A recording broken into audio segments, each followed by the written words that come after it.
Assalamualaikum Sobat Nuklir, apa kabar semuanya? Semoga dalam keadaan sehat-sehat aja ya. Ketemu lagi dengan aku Tanti, kali ini dalam program podcast Bincang Nuklir. Nah, pada program podcast Bincang Nuklir kali ini, aku kedatangan narasumber yang kece banget nih. Beliau adalah Pak Anhar Riza Antariksawan. Selamat pagi Pak Anhar. Selamat pagi, Assalamualaikum. Alhamdulillah, sehat Tanti. Sehat ya Pak ya? Alhamdulillah. Iya. Alhamdulillah. Nah, mungkin di antara Sobat Nuklir ada yang belum tahu nih bahwa Pak Anhar ini adalah Kepala Badan Tenaga Nuklir Nasional atau BATN yang telah menjabat sejak tahun 2019 ya Pak ya? Iya, tanggal 28 Juni persis. Tanggal 28 Juni ya. Berarti hampir 2 tahun ya Pak ya. Nah, karena kita sudah kedatangan Pak Anhar nih pada program podcast Bincang Nuklir kita, maka kita akan berbincang-bincang tentang BATN ya Pak ya. Mungkin di antara Sobat Nuklir ada yang mau tahu nih, BATN ini sekarang program-programnya apa atau kegiatan-kegiatan BATN itu sekarang apa gitu ya Pak ya. Siap. Tapi sebelum kita menginjak ke pertanyaan mengenai program-program BATN seperti apa, mungkin di antara Sobat Nuklir ada yang belum tahu nih, awal mulanya terbentuknya BATN di Indonesia itu seperti apa sih Pak? Kan BATN ini lembaga pemerintah non-kementerian yang ada di Indonesia ya Pak ya? Ya. Nah, ya. Sebenarnya awal mula terbentuknya BATN di Indonesia itu seperti apa sih Pak? Oh ya, baik. Jadi sebetulnya kalau kita merunut lagi ke belakang, terbentuknya BATN itu bahkan belum ada 10 tahun Indonesia merdeka. Ya, pemerintah Indonesia itu sudah sangat perhatian terhadap iptek nuklir, ya, secara umum gitu. Jadi sekitar tahun 53-54 itu pemerintah Republik Indonesia sudah membentuk yang namanya panitia negara gitu ya, untuk penyelidikan radioaktivitas, kira-kira seperti itu. Nah, tugasnya dari panitia ini memang spesifik untuk mengamati adanya radioaktivitas di lingkungan kita. Kenapa itu perlu dilakukan? Karena pada zaman-zaman itu memang banyak negara tertentu ya yang melakukan uji coba bom atom. Dan itu kan efeknya kemudian dari percobaan bom atom di beberapa tempat ada sebaran bahan radioaktif dan itu bisa jatuh di beberapa negara. Indonesia concern tentang itu sehingga membentuklah panitia itu untuk meneliti apakah radioaktivitas yang ada di lingkungan di kawasan Indonesia itu sudah sampai membahayakan masyarakat atau tidak gitu. Nah, kemudian itu berjalan terus dan pada akhirnya pada tahun 58 pemerintah membentuk namanya Lembaga Tenaga Atom dan Dewan Tenaga Atom. Lembaga Tenaga Atom dan Dewan Tenaga Atom. Nah ini itu ya Pak? Ya, inilah yang kemudian menjadi betul-betul cikal bakal berdirinya BATN ya. Dan pada tahun 58 5 Desember itu yang kemudian dijadikan hari ulang tahun BATN ya. Jadi 5 Desember ya Pak ya, tahun 58. 58 ya. Memang kemudian Dewan Tenaga Atom dan Lembaga Tenaga Atom setelah beberapa tahun 64 ada Undang-Undang Pokok Tenaga Atom. Nah, di saat itulah Badan Tenaga Atom Nasional dibentuk. Ya, Dewan Tenaga Atom dan Lembaga Tenaga Atomnya kemudian melebur jadi satu. Dulu namanya Badan Tenaga Atom Nasional. Iya. Terus itu. kalau sehingga jadi Badan Tenaga Nuklir Nasional itu gimana Pak ceritanya?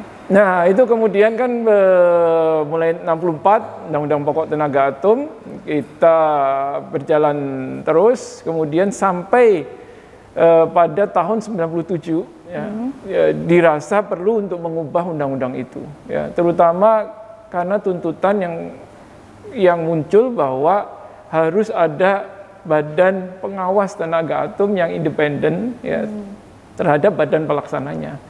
Sehingga muncullah Undang-Undang 10 tahun 97 yang di dalamnya diantaranya kemudian memisahkan antara badan pelaksana dan badan pengawas. Ya. Dan kemudian di Perpres ya, 46 tahun 2013 setelah itu didefinisikan bahwa badan pelaksananya itu adalah BATN yang namanya Badan Tenaga Nuklir Nasional gitu. Jadi perubahan hanya dari atom menjadi nuklir, tetapi tugas dan fungsinya itu mirip dengan BATN sebelumnya, kecuali di bagian pengawasannya yang dulu ada di BATN juga kemudian terpisah menjadi badan tersendiri gitu. Oh gitu ya Pak. Jadi sebenarnya sejarah Batan di Indonesia ini sudah cukup lama ya Pak ya tadi? Ya. Jadi 10 tahun Indonesia merdeka lah kira-kira seperti itu ya. Tahun 58 sampai sekarang kan sudah 62 tahun lebih bahkan. Gitu. Ya. Nah tadi kan Bapak sebutkan ada Batan, ada Bapeten ya Pak ya?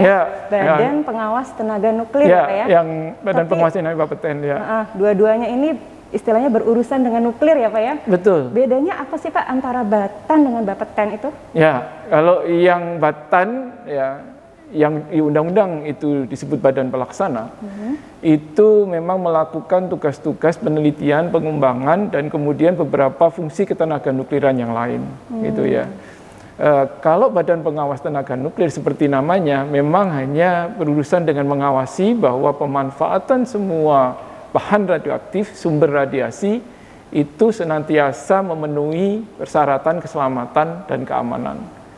Jadi di teman-teman di Bapeten tidak melakukan penelitian seperti teman-teman di Batan. Mungkin mereka ada penelitian, tetapi digunakan untuk mendukung pengawasan mereka. Karena kemudian mereka juga harus membuat peraturan, mungkin mereka perlu juga melakukan penelitian, walaupun tidak harus semuanya dikerjakan oleh mereka sendiri. Karena tugas utamanya adalah melakukan pengawasannya. Gitu. Jadi cukup jelas ya Pak ya perbedaannya. Yang Batan ini melaksanakan kegiatan penelitiannya, yang Bapeten ini yang melaksanakan pengawasannya ya Pak ya. Jadi yang kemudian Bapeten tidak hanya ngawasi Batan, karena kan sebetulnya kegiatan yang memanfaatkan bahan radioaktif dan sumber radiasi, ya, fasilitas radiasi itu kan tidak hanya Batan. Kan tadi tahu ada di rumah sakit, kita ada alat ronsen, X-ray sendiri itu kan juga melibatkan radiasi gitu ya. Itu juga menjadi objek pengawasan dari Bapeten juga gitu. Jadi cukup luas ya Pak ya. Cukup luas. Nah sebelum kita ke sana nih Pak, aku mau tanya-tanya dulu nih soal Batan ini sendiri ya Pak ya. Pastinya kan Batan sebagai lembaga pemerintah ini mempunyai visi ya Pak ya. Sebenarnya visi dari Batan ini sendiri seperti apa sih Pak? Visi Batan gitu ya.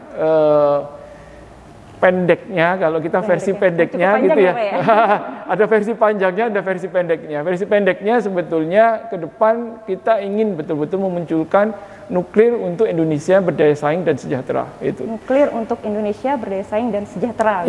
Itu apa namanya versi pendeknya, gitu ya. Karena ada versi panjangnya, kalau kita lihat, gitu ya.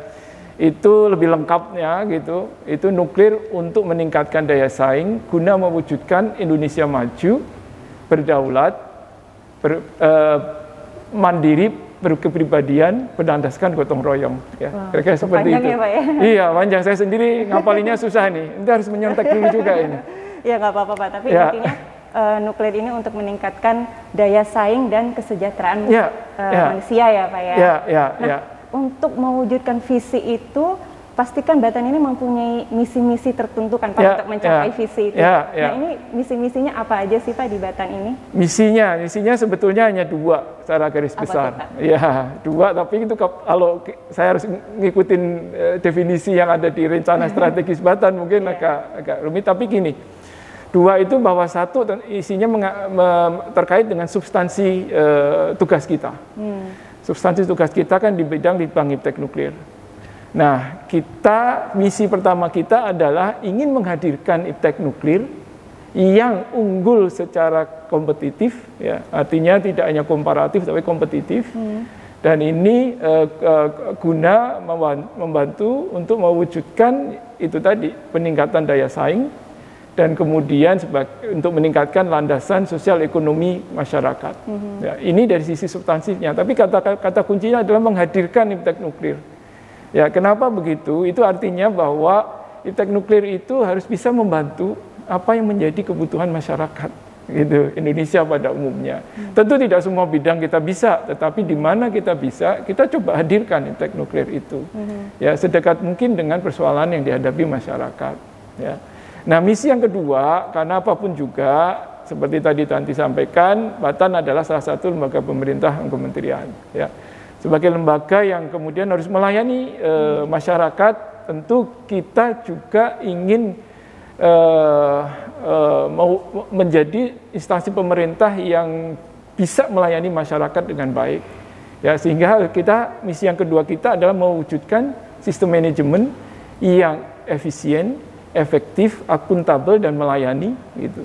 Guna mewujudkan reformasi birokrasi Indonesia secara menyeluruh. Kira-kira itu misinya, ya. Gitu. Jadi ada 2 gitu ya. Itu misi utamanya. Jadi cukup lengkap ya Pak ya, visi dan misinya nih ya Pak ya. Ya.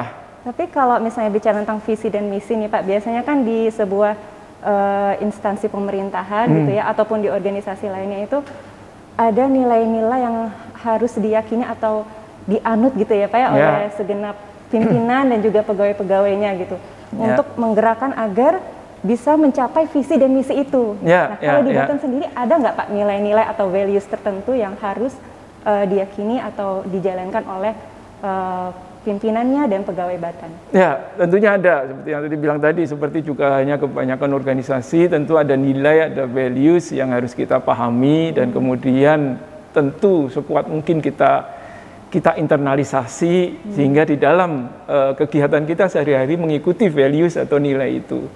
Yang pertama tentu integritas. Ya, ini hampir semua kita harus memiliki.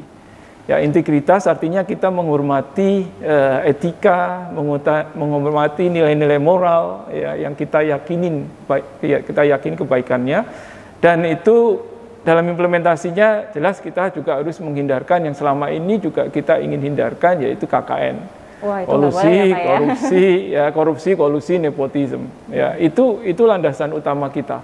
Ya, jadi tidak hanya pada pejabat yang korupsi seperti itu, tidak harus hanya pejabat yang mengelola keuangan misalkan, tidak seperti itu. Tapi nilai integritas juga harus dipegang oleh semua para peneliti, para perekayasa, para pejabat fungsional maksud saya, gitu ya. Para peneliti misalkan kalau kita betul-betul berintegritas, tentu tidak akan melakukan hal-hal yang tidak baik, misalkan menciptakan karya ilmiah yang hasil plagiasi. Itu kan bagian dari integritas. Ya, jadi ini yang utamanya. Ya. Kemudian nilai yang kedua adalah nilai inovasi. Ya, inovasi ini penting, ya, penting sekali. Jadi kita harapkan bahwa semua pegawai Batan punya semangat untuk mengeluarkan daya kreasinya, ya, kreativitasnya, dan mencari terobosan-terobosan sehingga muncul inovasi-inovasi yang bisa menyelesaikan semua permasalahan. Apalagi penelitian ya Pak ya, harus kreatif. Apalagi penelitian ya, tidak hanya penelitian Tanti, tapi kita semua gitu ya. Kita dalam bekerja sehari-hari tidak boleh business as usual. Terus kalau dari dulu kayak gitu ya gitu terus saja gitu ya. Berkembang ya Pak ya. Iya gitu. Jadi apalagi zaman sekarang kita tahu itu namanya zaman disruptif gitu ya. Semuanya bisa bergerak cepat kemudian berubah. Kalau kita tidak punya nilai inovasi yang kita yakini, ya agak sulit lah kita bisa beradaptasi dengan perubahan itu. Ya. Nah, kemudian juga tidak cukup bisa inovatif, kita tidak cukup menilai inovasi, kita harus punya juga nilai-nilai kompetensi. Ya. Kompetensi itu artinya setiap dari kita harus menguasai keahlian kita, gitu ya. Kita harus jadi orang yang kompeten gitu. Tidak mungkin kita tidak kompeten kemudian kita bisa melakukan inovasi. Ya, sehingga kompetensi itu harus terus ditingkatkan. Ya, ilmu pengetahuan kan berkembang. Iya, benar. Terus. Nah, kita harus menjaga kompetensi itu. Ya, jadi itu juga dinilai, itu juga membawa arti bagi kita bahwa kita harus terus-menerus belajar. Ya, menguatkan kompetensi kita. Harus selalu belajar terus-menerus. Harus selalu belajar terus-menerus. Ya. Kemudian ada nilai kolaborasi, ini yang keempat. Oh, itu penting ya Pak, kolaborasi. Penting ya, kolaborasi penting. Kenapa gitu ya? Karena kita nggak bisa kerja sendiri, ya kan? Iptek Nuklir secara hakikinya juga dia ilmu yang menyangkut ilmu-ilmu yang lain. Batan nggak bisa juga bekerja sendiri. Kita mesti berkolaborasi dengan instansi yang lain, dengan disiplin ilmu yang lain, termasuk peneliti tidak mungkin dia akan kerja sendirian terus, gitu ya. Jadi mungkin kalau pandangan yang lama gitu ya, peneliti itu duduk di sudut, kemudian udah asik sendiri. Tapi sekarang dulu ya, Pak, ya? Iya, tapi sekarang kan sudah tidak lagi. Kita harus kerja di dalam teamwork, gitu ya. Kita bekerja di teamwork dan kemudian kita harus mengembangkan jejaring. Gitu ya. Nah itu udah ada 4 ya. Kemudian ada juga disiplin, itu juga jelas disiplin, ya. Nilai disiplin kita pegawai, terutama pegawai negeri sipil atau aparatur sipil negara lah secara umum, tentu juga harus terikat pada aturan-aturan kedisiplinan. Ya itu juga harus kita pegang. Kemudian nilai keunggulan, ya excellency. Ya kita harus berupaya terus bahwa kita memang bisa excellent gitu ya. Tanpa melupakan kolaborasi tadi, tanpa melupakan integritas gitu ya. Tetapi kita berupaya untuk itu. Ya nilai keunggulan itu yang terus harus kita dorong gitu. Nah itu kira-kira beberapa nilai, Tanti. Mungkin juga masih ada 2 atau 3 lagi gitu ya. Tapi silakan aja lah, nanti bisa dilihat itu. Nanti kalau sudah hafal dari saya, nggak pernah lihat Renstra-nya lagi gitu ya. Nanti silakan dilihat di Renstra Batan, itu ada seperti itu. Tapi itu beberapa nilai pokok menurut saya yang harus kita hayati. Tidak hanya sebetulnya nggak perlu dihafal gitu ya. Yang penting diimplementasikan lah ya. Iya itu gitu. Wah, tadi lengkap banget ya Pak ya, kita udah bincang-bincang nih tentang sejarah Batan, visi dan misinya, juga nilai-nilainya ya Pak ya. Nah, sebelum aku tanya-tanya lagi nih Pak tentang program-program dan kegiatan Batan, mungkin kita jeda sejenak ya Pak ya. Baik. Dan Sobat Nuklir jangan kemana-mana, tetap bersama kami di Bincang Nuklir.